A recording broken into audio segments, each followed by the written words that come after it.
Good morning, Eastern Oregon, and welcome to this November 9th version of AM Live on EOA, your connection to Eastern Oregon, and we are on the EOA network. How are you, man? Morning. Morning. It's frosty out there today. First time I've had to scrape it this year, I was pissed, too. I walked out there, I was like, oh, gosh, no, it's not here already. Yeah. I was like, oh, man, this adds another, 5-7 minutes. Maybe that's why I was running behind today, even though I got here early. Yeah. I was just in a piss poor mood because I had to Scrape the windows. I hate it.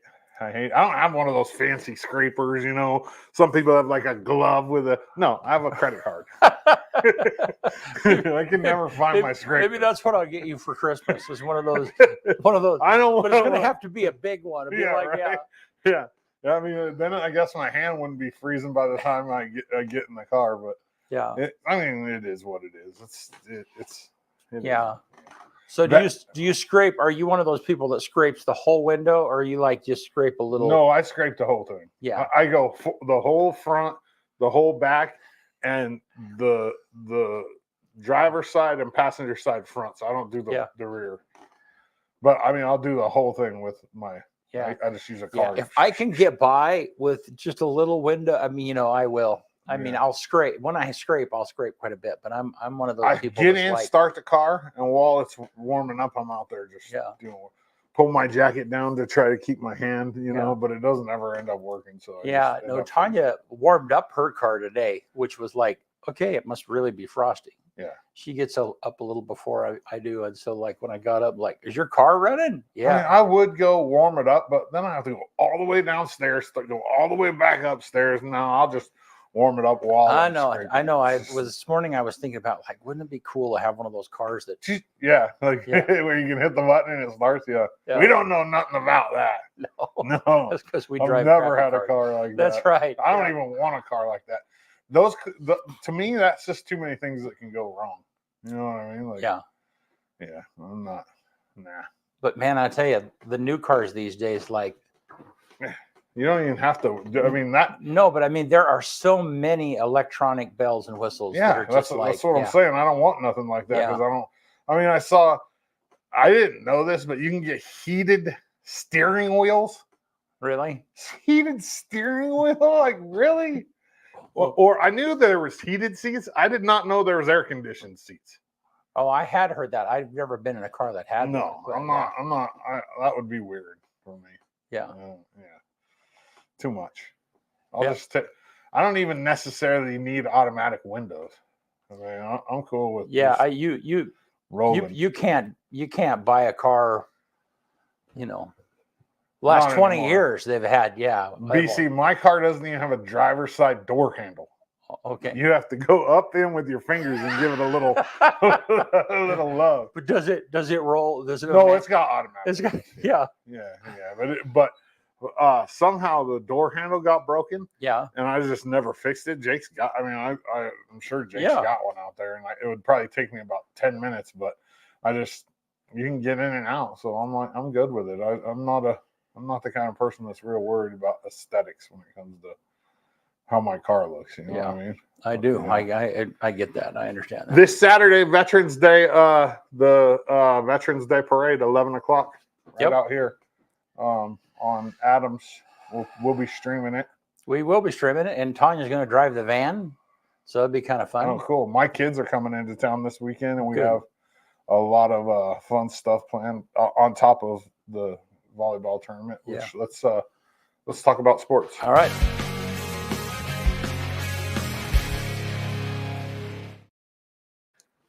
AM Sports Report brought to you by Buffalo Peak Golf Course. It's a beautiful 18-hole link-style golf course out in Union. Dana and his team have done a great job out there. I say it all the time. Go check out the Pro Shop. They have a really good selection. They have a whole bunch of new stuff, and they're just doing a great job out there. Buffalo Peak Golf Course. Meet me at the Peak. EOU women's soccer season ended last night, barring an unlikely bid at the national tournament. It would be an at-large bid, but it's highly unlikely. They lost to Northwest in the semis of the CCC tournament, 1-0. They had a really good season, though. I think they end up 7-5, 7-5-4. So 4 ties, 5 losses, 7 wins, which is a good season. I mean, you can't really complain about that. EOU football ends their season on the road on Saturday at Montana Western at 1 p.m. And that would be 1 p.m. their time, so it would be noon our time, I believe. Yep. So, yeah, I mean, kind of disappointing season for EOU football, but like I said, they got progressively better.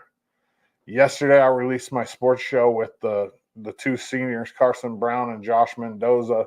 And I also put out a little Instagram reel on the history and kind of the idea behind the number 7 and why people get that number as a legacy number, and it changes every couple of years based on who's the leader of the team at the time, basically wears number 7, and that's why that number gets passed around. Jace Billingsley wore it, Justin Hughes wore it, Kai Quinn wore it, Solo Taylor wore it, and then Josh Mendoza is the latest to wear it, and he was on the show yesterday, and we talked about that a little bit. EOU volleyball, like I said, the CCC tournament is this weekend. There's games all day tomorrow starting at 9:30 a.m.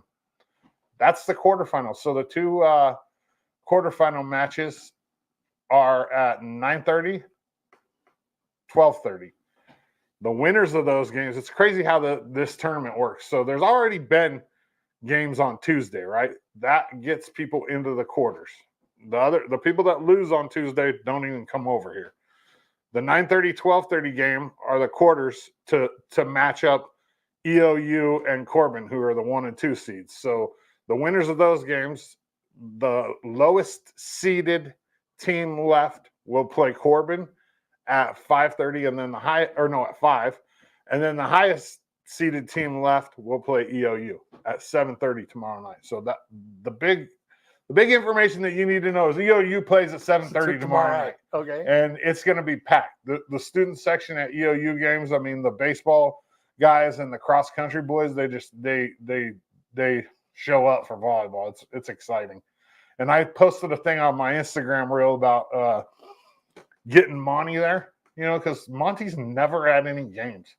And I did a little poll, right, BC? Yeah. I said, how many want to see Monty at this game? And it was like 97% with like 150 votes. Wow. But I don't know if they'll be able to make it happen or not, because it's kind of, I don't want to give anything away, but Monty's not real. There's somebody inside that suit.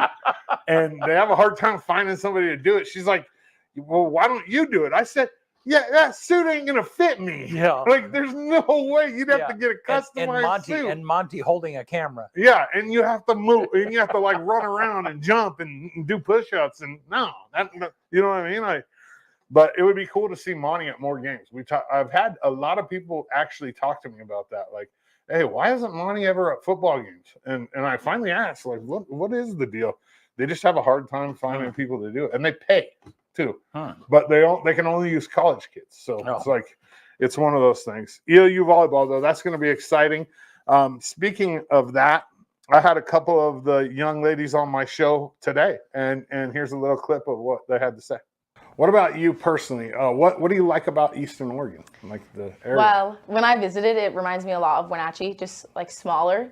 And honestly, what really drove me to Eastern was just like the team and khaki, if I'm being honest. But I really love like how tight the community is, and like even like across like sports teams, it's really nice that like when you see like other sports teams in the training room, you can say hi, and like around campus, it's like and we all love supporting each other, which is really nice. Or why should I come play at EOU with you guys? I think that, I love that I went to a JUCO, but I think that like khaki is so good at developing skills, and I wish that I would have like known that maybe a little bit before, because like I just started getting like some skills down, and I wish that I had more years to like play with her. And I think that no matter where you're at, like she won't necessarily look at what the skills you have. She will look at those skills that can be like found, and she will find them in you. And so she's like super supportive. The whole team like dynamics, whole atmosphere has been so fun. And it's just like, if you're on the bench, if you're on the court, if you're outside, if you're in the classroom, like this place in this community is, it's like so fun to be a part of. Like everyone wants everyone to succeed.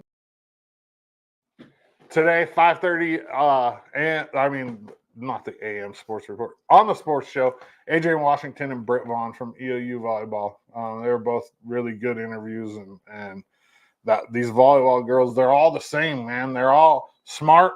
You know what I mean? Like they show up on time. Like I don't have to worry. You know what I mean? Well, actually, pretty much all EOU sports. It's not like the high school where I'm like sitting here worried, like, are they going to show up? Yeah. You know what I mean? Or am I going to have to like call? Yeah. The good thing is I know most of the high school kids' parents, so I can like send their parents a dirty. That makes message, a difference, right? I'm going to make a post later today regarding the local AAU boys programs needing help. They need coaches. They need players. I talked with Sean Daggett yesterday a little bit, who's in charge of AAU here. We're in trouble. Like if we don't get more kids, signing up for sports, we're like the next few years, we're going to have some troubles with sports in high school if we don't have more involvement from parents and kids in these younger groups. So I'll make a post later today about AAU, and I'll also talk about it on my sports show today. And sports report brought to you by Buffalo Peak Golf Course. Meet me at the peak. All righty.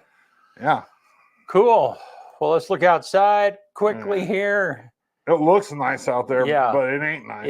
It's frosty and ugly. It's cold. And let's see, supposed to get up to 49 today. What is it right now? I have no idea. I think it's probably in mid 30s. I think it's freezing. It definitely got down to freezing last night. And then 34 BC right now. All right. Whew. So yep, and it looks like it's going to be similar weather the rest of the next couple of days. So yeah. Mid 50s isn't horrible, I guess, for a high. No, it's fall. Yeah. It's kind of appropriate. We're done being outside for sports, so yeah, we are.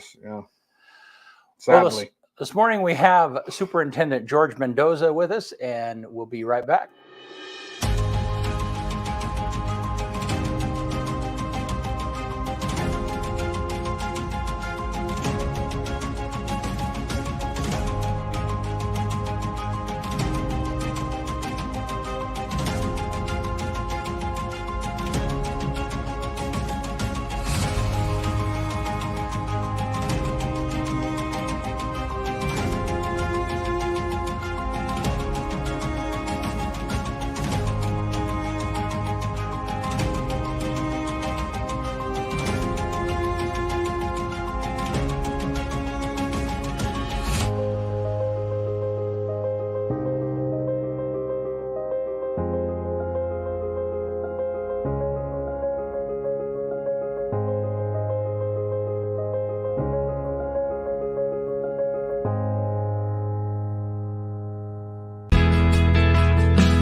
All right, we're back with Mr. George Mendoza. How are you, man? Doing well. Good to see you.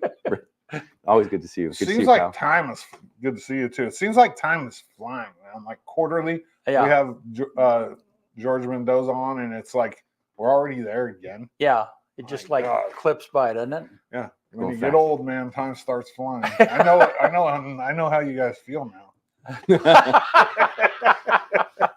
It does seem fast. Everything we do. It just the world, I think, was a little bit slower when we were younger. Yeah. But I do think like computers and technology and all the things now just speed things up. Our parents didn't lie to us when they said, enjoy it now, don't rush. Because as kids we were like, oh yeah, man, it's taken forever to get to summer. The school year lasts forever. And now I'm like, can we just like put it back into normal speed instead of like triple fast forward? Yeah. Well, technology it allows us to jam more into there's less margin. Because we're jamming more stuff in, whatever it might be. When you're traveling from one place to another, you're, involved, you're set, on the phone or something. And so then, man, the day they just zip by, So, well, how's school going? It's been great. Good school year. Yeah. It's gone fast, just like, we're talking about. Fairly pleased. Very staff in a good place most of the time, you know, Yeah. kids in a good place most of the time, and parents in a good place. Less complaints in general, Yeah. and people positive. People for the most part in a better headspace, and then kids learning. You know, we're talking about student data often, talking about achievement and how kids are learning and they're reading better, or their assessment scores for the first quarter, or the growth that they've had. It's all been going in this direction. And so those are always like, you know, we love that. And so that's been really nice. How long do you think it'll take for us to get out of the COVID funk in years? Oof. I mean, you have a guess on that? 3 to 5 is what I've shared with people at times. I think recovery, you know, is going to be, it's going to be showing up and learning to be consistent all over again. Right. Yeah. So the showing up part, and then the disillusionment when something's not good or something doesn't work out, and people getting frustrated, you know, brings them down. And then you got to get back up on the, I got this, we got this, and being resilient. But I do think, you know, the more we focus on positive stuff, or the more we focus on growth, or the more we focus on things where there's gratitude, that's going to get us back to like everything's okay. Or I usually get to like, you know, we got this. And sometimes I tell people we'll figure it out, because we're going to figure it out. There's no, you know, we don't have a choice. We're going to figure it out. Right. Yeah. And then hasn't been a problem that if we spend enough time working on it, that we can't get through. Oh yeah. That's the reality. Yeah. The attitude of gratitude is applicable in every facet of life. Mm-hmm.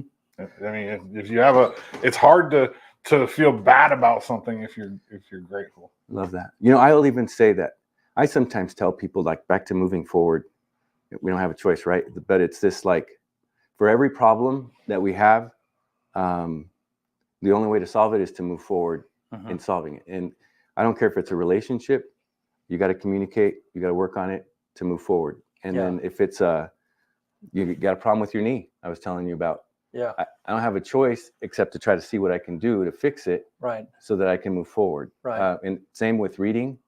Like, the only thing we do to improve reading is to work at it, to study skills, to get more fluent, to grow your vocabulary, to build your comprehension, and move forward. Almost everything is, you got to move forward, not because you can't go backwards. There was a great quote about that on the CMAs last night about moving forward. That's why the windshield's bigger than the rear view. Yeah. Because forward's all that matters. Yeah. Really. Yeah. So, and I usually give the, like, are we here? Are we here? Or are we here? And I say that in a variety of different ways, but the reality is we're going here. And sometimes we got to do these things to get to here, or sometimes this happens, but we got to get to here, because it's really only going forward and trying to improve and trying to get better. Right. But the key to all of that, though, is to not be satisfied with where you are right now. I mean, you can be satisfied, but the point is you've how can we do this better? Okay, we're surviving. You know, I mean, we're not surviving, and now we're surviving. Okay, now how do we really get to where we want to be? You know, and it's just not being complacent with. Yeah, I mean, that's the thing. Well, and for me, I'll just say I'm in a position of leadership, and my brain doesn't go to let's just be complacent. Right. Yeah. My brain goes into leading. Right. Or better math, or better reading. Right. Or better, you know, better thinking, or better collaboration. Or better sidewalks, or better whatever. It's just it's like it's a normal thing to think about things improving. Yeah. Good. So Kyle mentioned right before you came on about needing to get more the AAU program and so on and so on. Yeah, I mean, talk about that a little bit. How critical those feeder programs are for sports. Yeah, well, I'd say the reality is we've got a really good feeder program going on for wrestling. Really good feeder going on for baseball and softball, and people, you know, coaches highly involved, and coaches advising and working with parents and working with the club sport leadership, and doing camps and clinics, and doing things to kind of like build that interest and promote the coaches, or promote understanding of good technique with coaches, and then having skill development time for students and bringing them on. So we know what to do a lot of times. So it's not like, but the reality is, I've been, Sean Daggett let me know that he wasn't getting enough coaches to fill some of the teams, and that they didn't have enough ways to recruit kids. And same thing for Jesse Wright. Jesse Wright from the high school was telling me, I don't think I have enough athletes to have a freshman team anymore, and we'll barely have enough to have a JV team with the varsity. And I've been told the same in boys soccer this year. We just had enough kids to have one team. Barely. Yeah. So those are things where the only way to move forward is for us to communicate better with City Rec. And then City Rec, you got this, let us promote the sport with you. You tell us when you're doing something, we'll put it out there as well so that you can get more kids. City Rec, what are we doing to get parents to want to be coaches, or the parents to be more involved in soccer or in basketball? And how are we transitioning them into becoming coaches for AAU or becoming coaches for the club sport? Yeah. And it's then it becomes our high school coaches should be advising and supporting and building those relationships with parents. Because at the end, I usually tell folks, the kids go where the parents go. Right. 100%. And if the parents are involved and connected, their kids will follow them, because that's what the parents saying. We're going to basketball practice. We're going to do this with basketball. We're going to do this with soccer. And then if they get coached and it's a positive experience for them, they're open-minded, they're getting good technique from the high school coach, and they're building the skills from third grade on up to fourth. I mean, there's progression of skills and knowledge. And then they're participating in camps, or they're playing in tournaments, or they're playing in leagues. That happens, but we have to communicate better. We have to do much more in terms of how we support people. And we need to be willing as a high school program to have camps and to build those relationships with kids too, and the parents. Right. So that we can let them know it's important for you to keep growing and advancing in this sport. We need to have parent and AAU club or City Rec nights at our high school, so that kids can play sports at halftime, so that they come and they watch the high school play, and then they're like, I don't want to be with that Right. kid. I want to do that kind of stuff. George, where it needs to start though is we need to get rid of the stigma that we're a football wrestling town, and that's where it all starts. I mean, soccer runs concurrently in high school as football, right? Basketball runs at the same time as wrestling. We have there's that stigma that we're a wrestling. It was the same when I was in high school, and the only time you had a good basketball team was when you had a group of parents that were invested in it. I think 96 we won the IMC in basketball, and that was because those kids had played together since they were 4 years old, all of them. And it just moved through, and we have to just kind of get rid of that. Oh, we're a wrestling and football school because we want to be a diverse school, right? We want to be good at everything, and the only way we can do that is to have kids jumping in when they're 9, 8, 7, playing sports that maybe are outside their comfort zone because dad was a wrestler, you know what I mean? Or because dad was a football player. It doesn't mean that the kid can't play basketball or soccer. No, we're definitely, in our school district, we've won state titles in swimming, in wrestling, multiple, in baseball, in softball, in track, in cross country, in choir, football. We are trying to get lots of sports, and we do have, I'm going to say we do have only so many athletes, and we're the kind of school district or high school where we need to have kids play 2 sports, sometimes even 3 sports for us to be as competitive as we can be. But it definitely,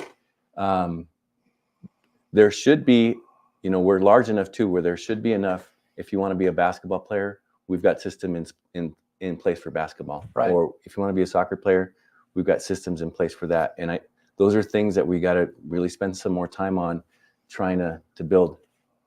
So I want to make a connection between these extracurricular activities and them being significant, because we talked about this last time that you were here, because there was a period of time when, and there are some people, if your kid's not really involved in sports, you might not understand why that's important, and talk for a minute about why those other things are really important to the overall health of the whole school district. I love that. Well, at the end, the big theme is really being connected. All right. So the big theme is, if you're connected to a school or connected to a class or connected to a job or connected to people, you're probably going to show up more often if you're connected. Okay. So when you're connected and you're participating, you're growing, that well-rounded education, you're growing and you're involved and you're starting to learn at a deeper level. And that all leads towards success, or that leads towards passing classes, or that leads towards graduation. Mm-hmm. When kids or people don't feel connected or don't have that sense of belonging or don't participate in general, they start to find reasons to check out. They find reasons to not attend. They find reasons to opt into other things that might be more independent, right. and that's fine too, but opt into other options. And the big thing is always, if you get students to attend school, if you can get them to participate in club sports and activities, or even engage in classroom activities, they'll likely pass. And when they do that, it all leads towards graduation, and that all leads towards more success, more career opportunities, a better life. And so 100%. Research doesn't lie, people. If you're involved in extracurricular activities, you have a higher GPA, you go to class more, and you're more connected. I mean, that's just how it is. It's well, and you're identifying with something that is healthy for you. I mean, we just have really serious drug issues because of a number of different issues, but different things. But kids they identify with the wrong thing. I mean, they get it. And part of that is because they weren't connected.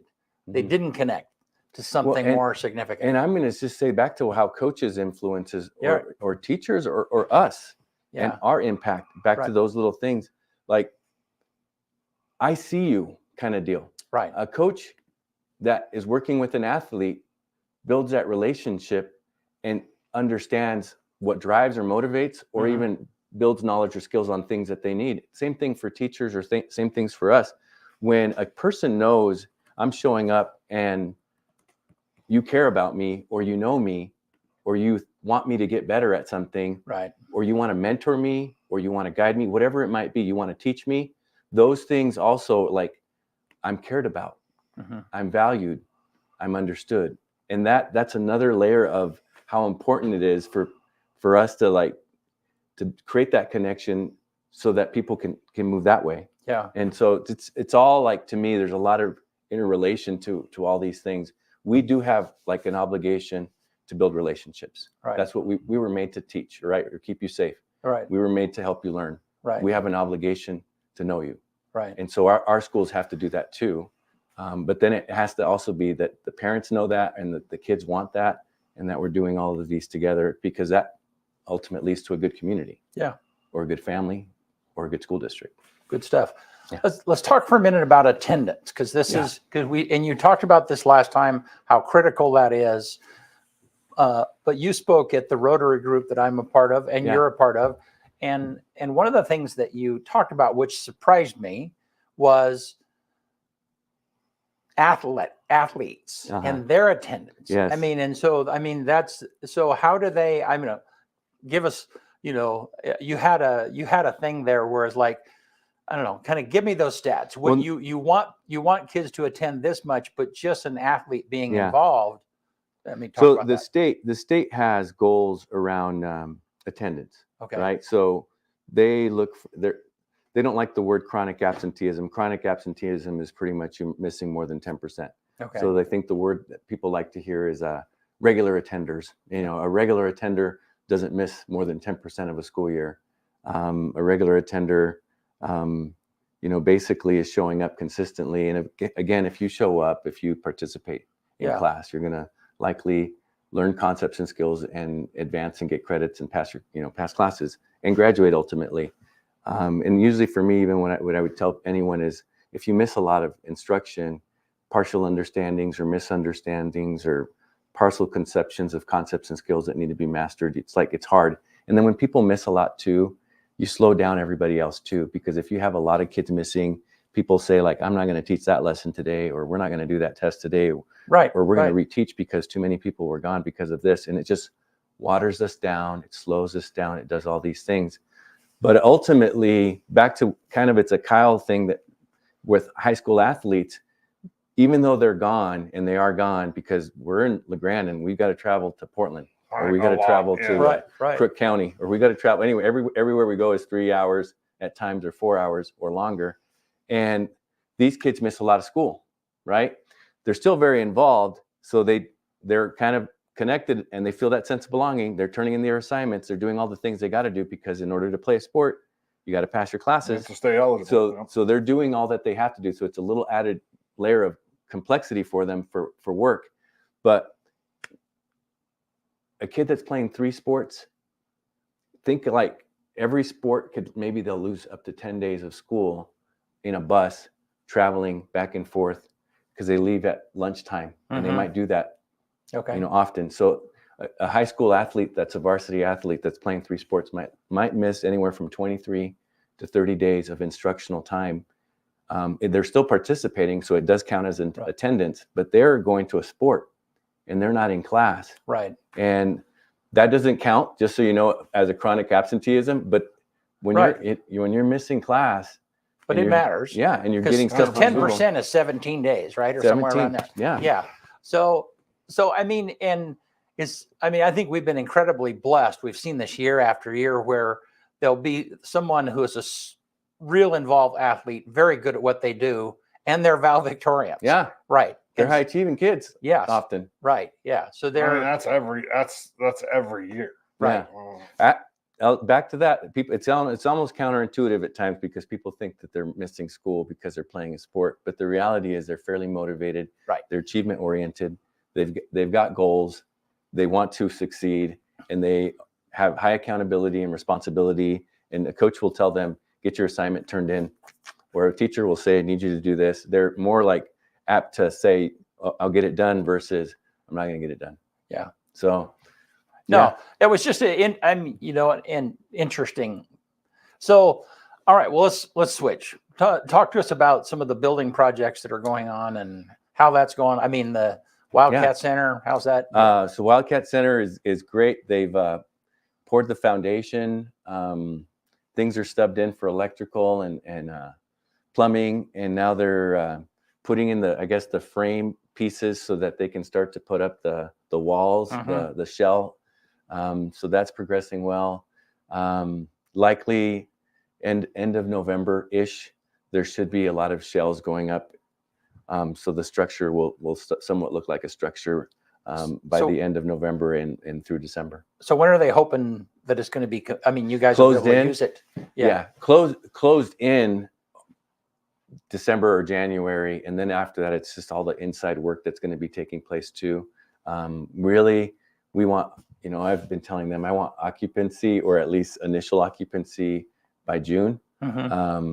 So if we want to do practices, or we want to start having things take place at the end of the school year, I think their viewpoint is, and they've been working hard, is, at best we can get you inside by June, but there's so much, like, then we have to knock down the annex, then we have to put in parking lots, then we've got to do all kinds of things, and that would happen in June, July, August.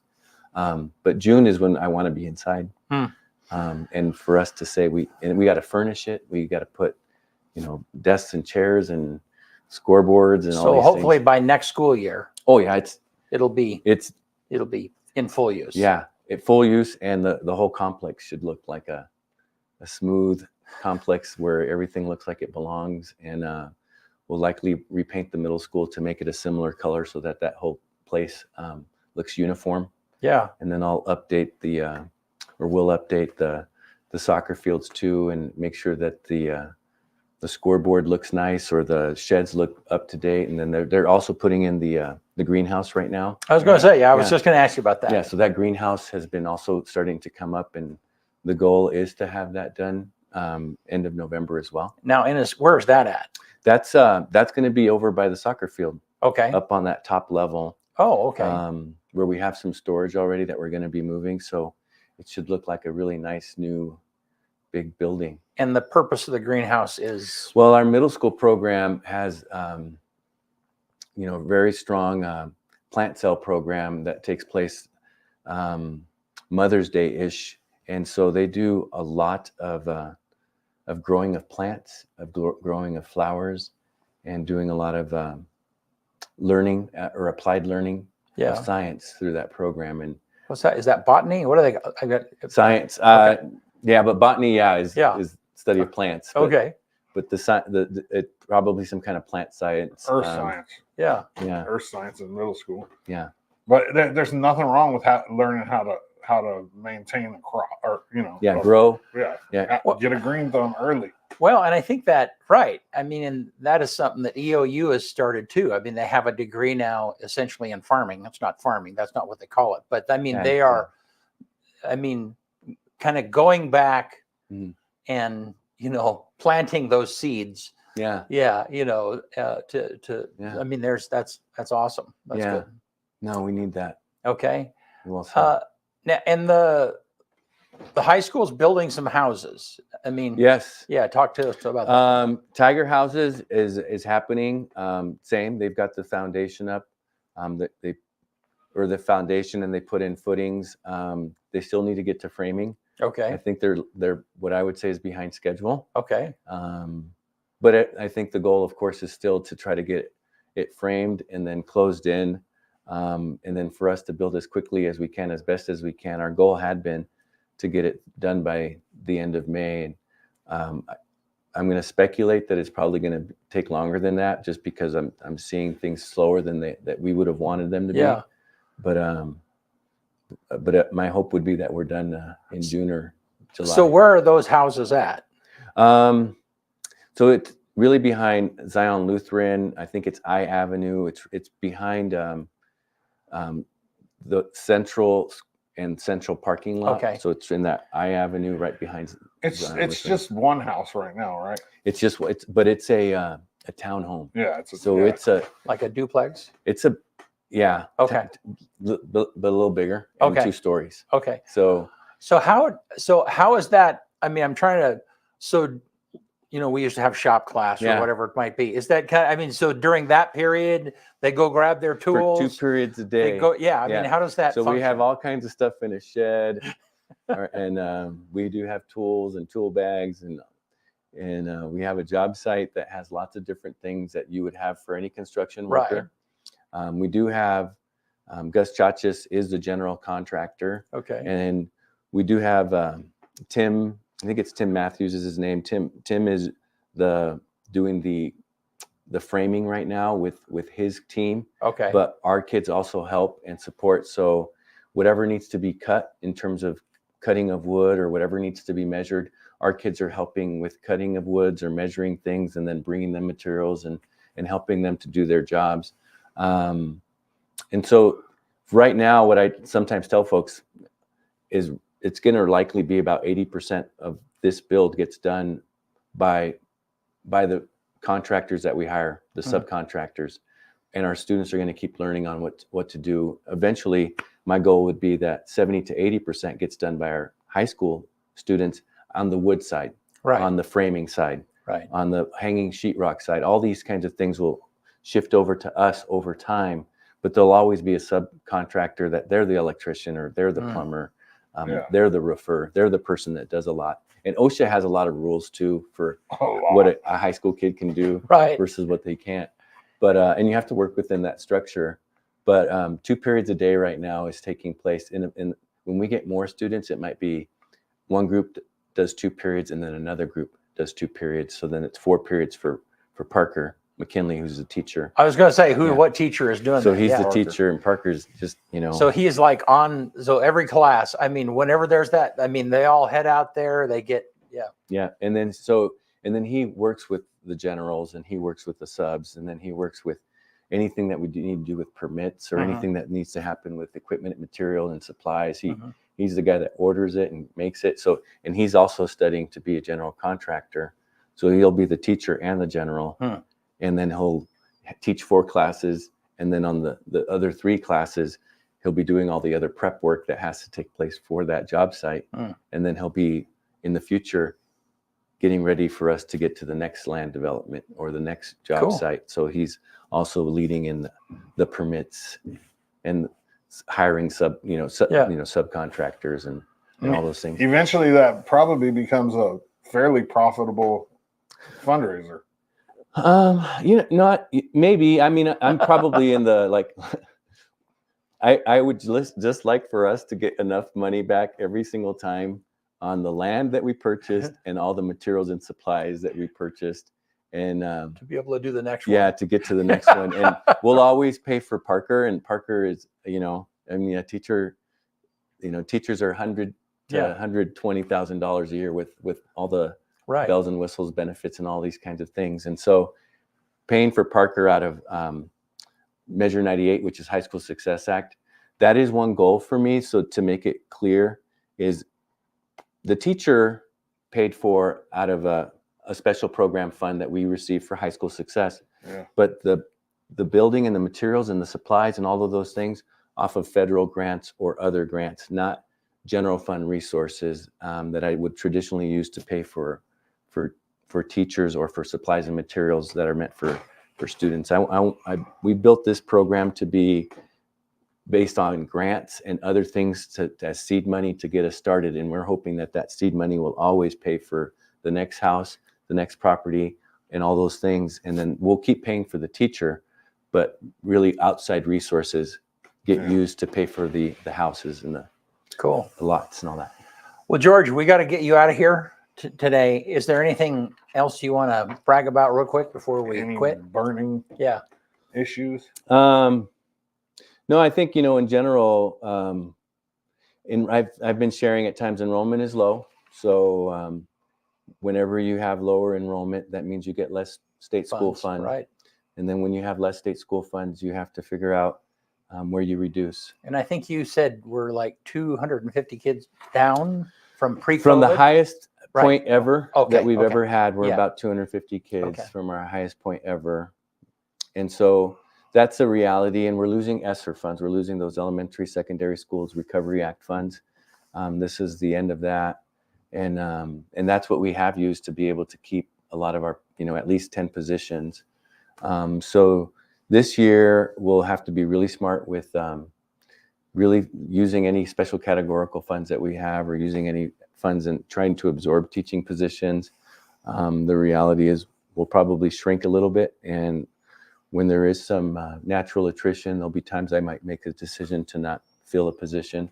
But the reality is when you have 200 less kids or 250 less kids, you have to shrink. How many kids do we have? I mean, what percentage is that? We're about 2,073, Okay. 2,079 full-time That's students. 10%. Yeah. A little more than 10%. Yeah. So that's stuff that, I don't want it to be a surprise. I just say, whenever I say we're shrinking or we're having attrition, that's kind of what happens when you don't have as much resources. We're pretty strategic though, and we're going to be able to, I'm going to say keep people.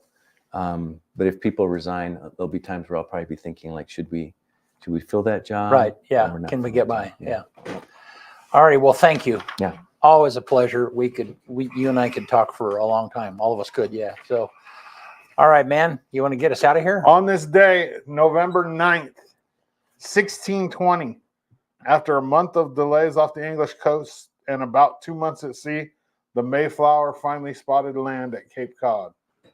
On this day in 1862, General Ulysses S. Grant issues orders to bar Jews from serving under him. That's only like 150 years ago, 160 years ago. 1888, on this day, Jack the Ripper's fifth and probably last victim, Mary Jane Kelly, was found dead in her bed.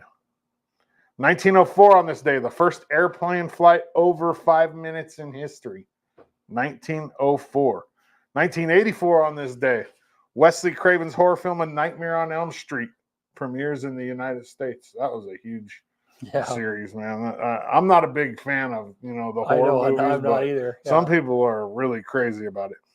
2015, San Diego SeaWorld announces it'll overhaul its killer whale show after controversy over the whale's treatment, which has always been an issue, the killer whales and SeaWorld and everything going on.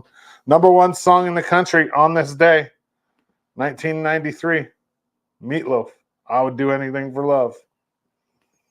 Quote for the day, Ben Stein. It's amazing what ordinary people can do if they set out without preconceived notions. One more time. It's amazing what ordinary people can do if they set out without preconceived notions.